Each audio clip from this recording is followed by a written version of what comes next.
সালাতে দোয়া কবুল হয়। সালাতে দোয়া কবুলের 3 জায়গা। একটা হচ্ছে তাকবীরে তাহরিমার পরে আমরা সানা পড়ি না, আমরা তো একটা পড়ি।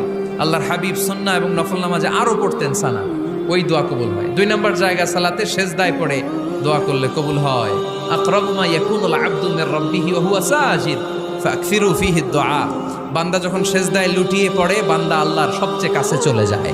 কিন্তু বিশ্বনবী বলে সেজদাটা তোমার রবের কুদরতি পায়ের উপরে পড়েছে। সেজদায় পড়ে দোয়া করেন। সালাম ফিরানোর আগে বিশ্বনবী দোয়া করতেন, লা ইউসাল্লিমান্না আহাদুকুম হাত্তা ইয়াতাআওয়াযা মিন আরবা'a।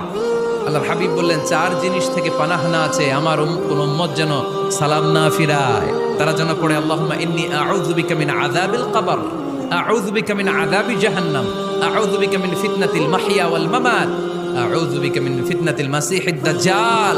আল্লাহ কবরের আযাব থেকে বাঁচাও, আল্লাহ জাহান্নামের আগুন থেকে বাঁচাও, আল্লাহ জীবন মরণ